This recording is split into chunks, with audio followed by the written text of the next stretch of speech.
Today's voiceover talent is more than just a pretty voice. Today's voiceover talent has to be a boss. A VO boss. Set yourself up with business owners' strategies and success with your host, Anne Ganguzza, along with some of the strongest voices in our industry. Rock your business like a boss. A VO boss. Welcome to the VO Boss Podcast. I'm Anne Ganguzza, along with my lovely co-host, Gabby Nistico. Hey. We're here to talk today about the business of VO, the industry, all about different types of VO markets. So, Gabby, I've got a question for you, or an observation, let's say. So a lot of people, when they're starting out in the voiceover business, want to be that jack of all trades. They want to do VO for everybody. And what, in your experience, is the best way to really start off your business? Because I've always been taught, Marketing 101, that you really need to kind of target your market. Yeah. So this is one of my favorite topics because, partially because it drives me nuts. Okay. So here's the thing with this. So all of the folks that come in and they go, I want to do everything. That is wonderful. And I applaud the ambition and I applaud the passion. However, there's that and then there's reality. The reality in the voiceover market that we're in today is that very few voice actors have a sustainable career where they're doing everything, every genre, every area of voiceover. We're at a point where we've got a dozen different industries that fall under this thing we call VO. So the issue becomes, can you really be prolific and proficient versus, you know, I mean, yeah, you can kind of do it, maybe sort of. And that's the issue. Nobody wants to hire the person who can kind of sort of maybe do it. Well, it's like everybody wants somebody who's great. Exactly. And you want to focus on what it is that you do best. And so I think a lot of times out of the gate, you know, voice artists don't necessarily know what they do best. And I always say that, you know, most voiceover artists, when they're first starting, I don't think they know, you know, what it is that they're truly good at. And maybe they don't know what market they should be directing their voice towards. And so I think that I'm always telling my students, you know, to just, you know, be patient. It's okay because it will evolve. You know, your brand, your markets, they will evolve as you start auditioning, as you start getting jobs, as people start hiring you for jobs. It will start to become apparent at what you enjoy the most, as well as what you get hired for the most. And that will really help you to determine, you know, what area of VO that you should probably target marketing to. Yeah, I mean, I agree with that. I think early on, there's a few things that you have to be aware of and be privy to. The first is don't get paranoid and get too wrapped up in what you hear the pros talk about because you're hearing everybody say the same thing nowadays: signature voice, signature sound. What's your signature? That's what they're talking about. They're talking about where you fit into this business and what you dominate at, okay?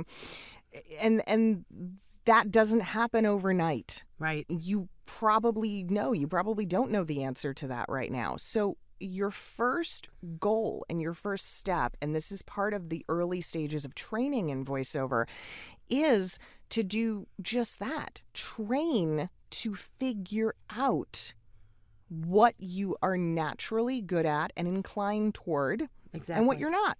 Exactly. Yeah. And it's okay. It really is. Gabby and I are saying to all of you that it is okay if you don't know when you first start out. Yeah. It's okay to evolve. It's okay to find that out and to learn as you go along. And totally. You aren't necessarily going to go out there and get jobs for every single genre of voiceover because there is something that we're all good at. It's kind of like, you know, just in any discipline. You know, you have things that you love and that you're good at, and those are the things that you want to kind of pursue in voiceover. Pursue those things that you're the best at, and that will help you. It all the way around. It's not just, you know, you'll get hired in that genre more often, but you'll be happier doing it. And I think there's a whole lot to be said that you're joyful in what you're doing. If you've got to do it as a job for 8 hours a day, you might as well be joyful about it. And the flip side of that is if there's an area of the industry that you really just don't feel a passion for, if you kind of dread it, sometimes I have folks who come to me and they go, man, I would love to pursue this or get going in it, but I'm not a character person. I don't do funny. I don't do voices. And I go, so? Exactly. Most of us don't. Exactly. That's okay. You don't have to feel like you have to force yourself into a box that isn't you. Right. And that goes for all actors, not Exactly. just voice actors. But Exactly. I think us more so than anything nowadays, because there's so many of us. And I've always been a big believer of saying it's okay to recognize a weakness and to say, you know what? There's probably about 5, 10, maybe 15 other voice actors I know that are better at that than me. Right. They can have it. Right. Exactly. I'm going to graciously bow out on this one. Exactly. And, like for me personally, that, that happened to be, I did, and I tried everything, when I first started off in the business, because sometimes you don't know what it is that you love or don't love. And so I tried audiobooks, and I'm going to say personally for me, that was not something that I was passionate about. And so, it took me a while though to admit to myself that that was okay. And that I didn't have to go, pursue audiobooks because I had other things that I really enjoyed doing better. And you are so adorably politically correct. Unlike me that just goes, I effing hate audiobooks. I hate them. They're horrible. They are literally the worst thing in the world to me. God, I know. And I won't engage. That was beautiful. That was so lovely. Thank you. No, I just come out with it. I just bleh. Audiobooks. No. You can have audiobooks. Everyone can have audiobooks but me. Everybody. I don't care.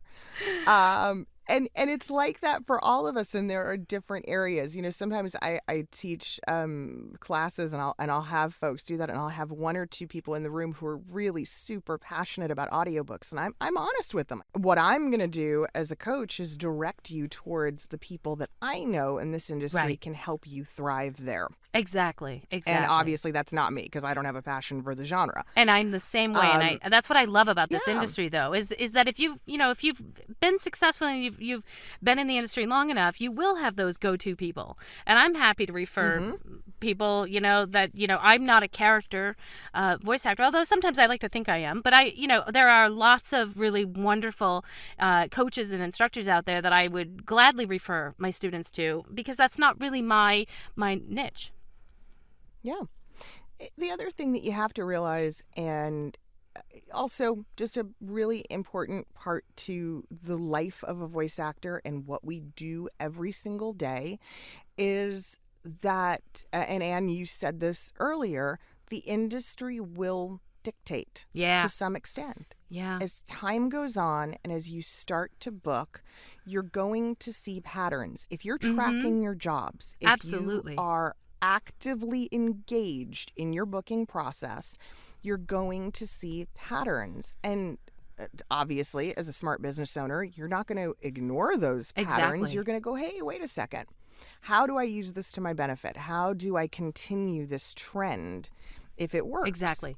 And I think that's a great takeaway for today's podcast is to, start tracking your business, track what jobs you're getting hired for, and understand that that's going to be an indication of where perhaps you want to continue to focus.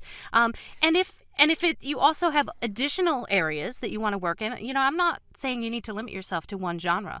I have a couple. They're closely related, and so it works for me. And so absolutely don't limit yourself. But those things can evolve over time. Over the years, I started with telephony because that's really how I started in the voiceover industry to begin with, and then I branched out into other markets because I found out that I was getting hired for those jobs again and again and again. And so I think think that, takeaway for our listeners is to absolutely start tracking your business and what you're getting hired for, so that you can really start to help understand where you can focus your efforts to grow and be successful in your business, and then take the money that you're making from those jobs and reinvest it into that other area that you've always loved, or that you're, for training, for, your other passions, so that you can develop that area of your business as well. Well, how do you go about tracking? How do you go about looking at that data? Well, that's a good question. I actually, in the beginning, I created just a very simple database, like an Excel spreadsheet, where every day that I was auditioning, I put the name of the, where I got the source of the audition, who the audition was for, and the date, and then tracked if I got, obviously if I got the gig or not. So it was a very simple database, and I compiled it weekly.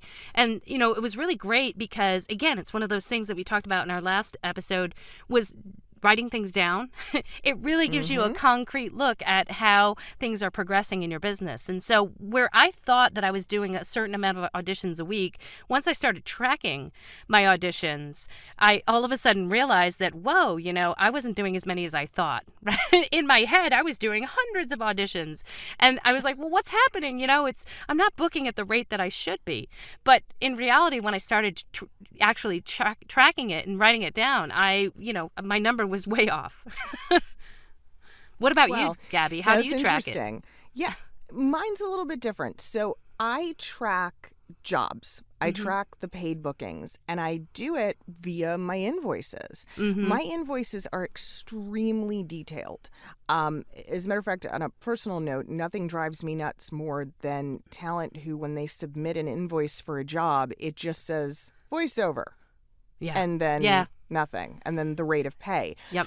What the heck was it? Do you really think you're the only person doing voiceover for that client? And not to mention that you need to categorize that for perhaps your taxes at the end of the year. I like to do that. So I get really, really detailed inside of my my invoices, and then I'm able to go back and I'm able to do reports based on that information and track metrics that way. Right, so you have the type. That's how I like to do it. That's great. And I have that actually. I have that capability in my accounting software too, so that's a really great idea where, we track the type of voiceover it is, and that's that's the category. So voiceover, broadcast, or narration, or, telephony, or whatever it is, it's categorized. Fantastic. I love that idea, Gabby. I think that the other thing that's important is that once you're starting to understand where your niche market is also to really go out and investigate your clients and really start to define who your potential best client is. So, for example, if you excel at e-learning or whatnot, or I don't know, if you really enjoy automotive spots, whatever it is, you're going to go out there and you're going to find where those people hang out, maybe on social media, or, go look at a website and find out what it is that they're looking for and how you can maybe serve them better. So I think that's also part of your homework once you start to develop your niche market or a feeling for what your market will be, is really investigate your potential clients and see what it is that they need. Don't look at it so much as your niche market yet. Look at it as a potential niche market. Yes. Absolutely. A niche market you're interested in, because you still have to do that research, because two things are essential. You have to know that you, as the voice actor, can meet the needs of those clients, but you also have to first understand the needs of those clients. So this gives you a chance to do your own homework and to better wrap your head around that, because I think sometimes, again, people launch straight into performance and they put so much time and energy and effort there, but then they forget that there's other aspects to the work. There's other aspects to the job, and maybe that's where they're falling short, and then they're not booking. Exactly. So actually, Gabby, I've got another question. Is it niche or is it niche? I've heard it so many ways. I go back and forth myself. It's the debate from hell. Right? I've heard it both ways over the years. And I go both ways too. It's like niche. Yeah. It's crazy. Well, I think we both go both ways, but that's a whole other podcast. That's another podcast. We'll save that for another time. It's that kind of podcast. All right. Yeah, it is. It is. So we've got And a here's couple. the funny part, guys. We're both married, and our husbands know that we do this on a regular basis. Exactly. So good. I'm just going to recap some of those really good take-home points. And so our first one was to make sure that you're tracking the work that you're getting, so that you can really start to identify what market or markets, which I want you to be good at more than one. I don't necessarily think you need to be good at every single one, because I think that's impossible. But track. I say no more than a handful. Yeah. No more than 5. Good. Yeah. Track your business, and then our next one would be to do your homework and start researching clients, and how and what their needs are and what you can do to best serve them. And where they are and how they go about hiring their voice actors. Mm-hmm. Because all of that data is going to help you to understand whether or not you are primed and ready for that work. Fantastic. Well, guys, I think you've got your homework. And I'm super excited to wrap up another episode of the VO Boss podcast. Gabby, thanks so much. It's been an awesome, Thank you. Informational podcast. I love working with you. I'd like to thank our sponsor, IPDTL. If you guys have been wondering where this awesome quality has been coming from, Gabby and I are both doing this podcast and our guest interviews as well, through an IPDTL connection. So we are super happy to have Kevin Leach from IPDTL sponsoring our podcast. And we'll be talking to him, too, at some point here in the near future and getting him on as a guest. And this is amazing stuff, guys. I'm in North Carolina, Anne's in Irvine, California, and it's like we're in the room together. Exactly. It's incredible. And it's all through the internet. It's so great. I know. Makes No, me we didn't so have to happy. pay. Can't even Exactly. From all of us at VO Boss Podcast, I'm Anne Ganguzza. And I'm Gabby Nistico. Have a kick-ass week. Remember to stay focused and rock your business like a boss. A VO Boss. You can like us on Facebook at VO Boss Podcast and at Twitter at VO_boss. And you can subscribe to us on iTunes or Stitcher. Rock your business like a boss. A VO Boss. All rights reserved. Anne Ganguzza voice talent in association with 3 Moon Media. Redistribution with permission. Coast-to-coast connectivity via IPDTL.